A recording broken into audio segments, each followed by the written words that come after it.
And now I give the floor to Saverio. Hello everyone, my name is Saverio. I am product manager at QualityChain.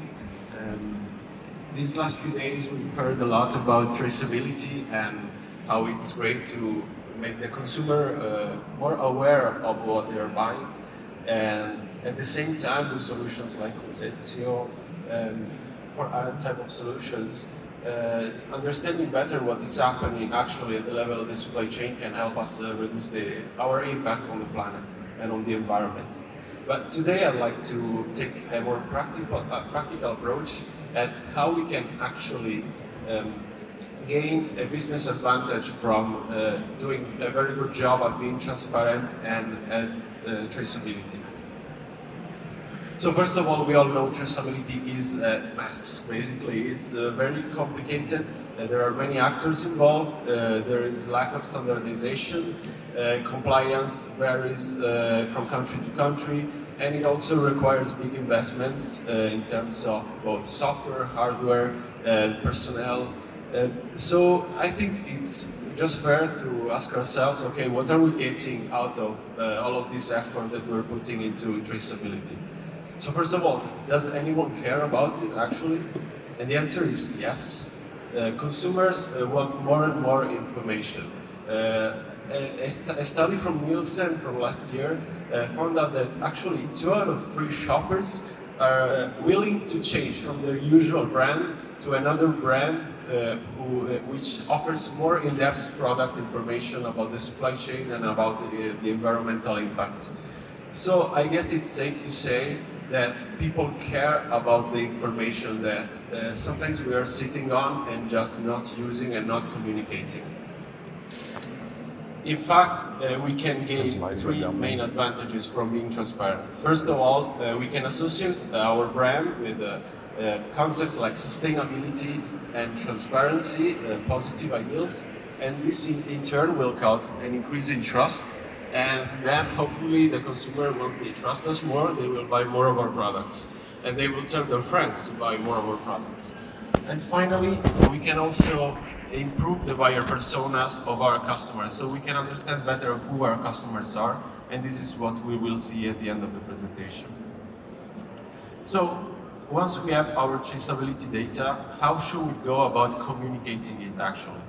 There are 4 elements that we need to keep in mind. The channel through which we communicate the data, the actual content, so how we present the data, the strategy, so everything that revolves around how we use this content to communicate, and finally the feedback, so how we analyze the response of the consumers to the traceability data. We think that QR codes are the best channel for this type of communication. This is because they are efficient, so they contain virtually infinite information, and every information that can go in the QR code doesn't go on the label, and this also saves paper, so it's always good to save paper. Secondly, it's convenient because it's cheap.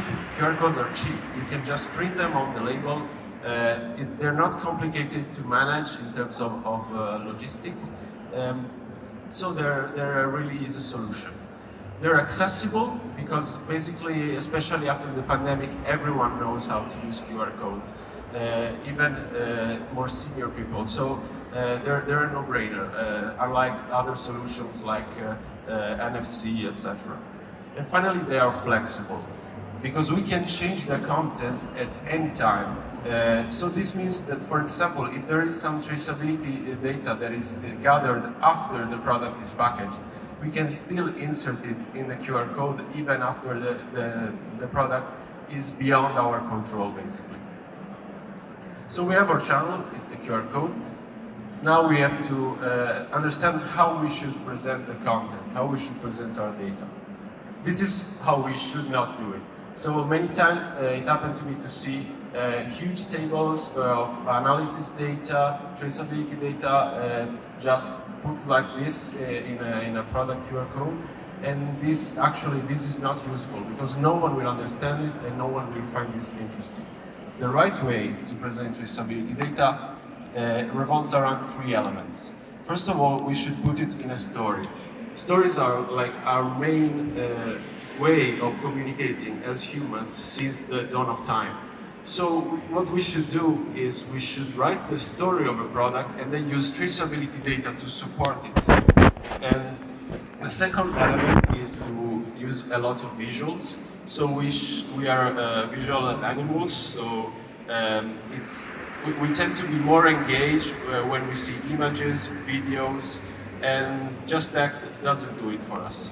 And finally, we should make it modular.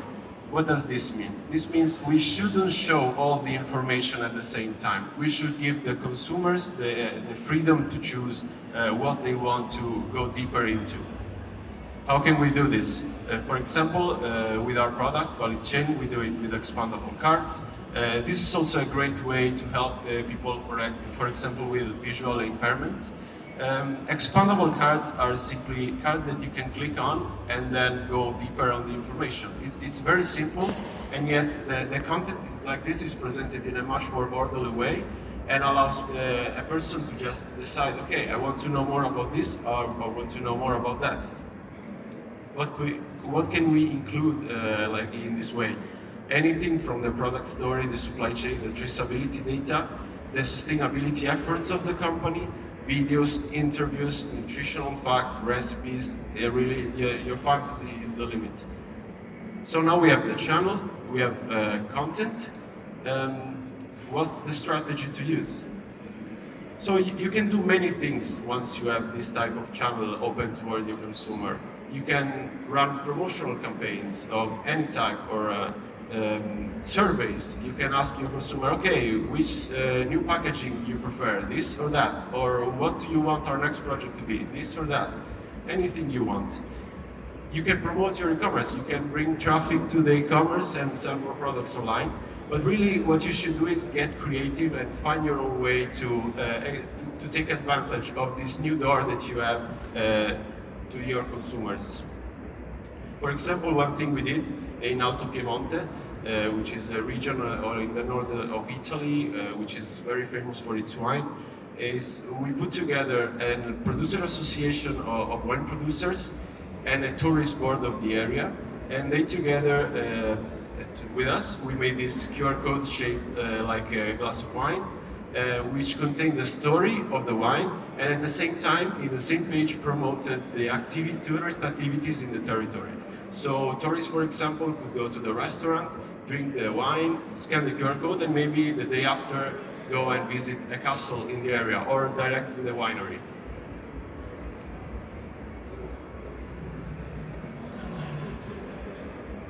Working anymore? Okay. So we have our channel, the QR code, we have our content, we have our strategy, feedback. Now we should analyze what actually is happening when the consumers read through our information. We can actually gather a lot of data. Obviously, all of this must be compliant with the GDPR. This is a must, so, but it can be done. So we can learn a lot. For example, where the scans come from, what is the age, aggregated data, obviously, of the users, what language they speak, and much, much more. For example, by looking at what topics the user decides to get into, to go deeper on, we can understand what they actually care more about. So we might discover that our consumers actually care more about our carbon footprint than the fact that we consume less energy than the competition, or maybe they're very interested in how we recycle our industrial waste. In general, all of this information is very, very important for us to, first of all, do product development. So from this information, we can better understand what our consumers actually want, and also to decide where to invest our sustainability funding, for example, in the most impactful way and in the way that is most fitting to the desires of the consumers.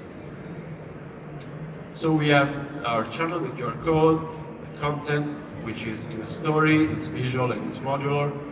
We can be creative with our strategy, and we can gather feedback. So what about wholesale companies, or companies that don't sell directly with their brands? They can actually benefit even more from this. because usually they do not have access to the final consumer. Maybe they don't control the packaging, they don't know who actually buys their products. So they have to trust the private label that okay, yes, I want this new product, I'm sure I will sell it, but you actually never know. You have to trust them.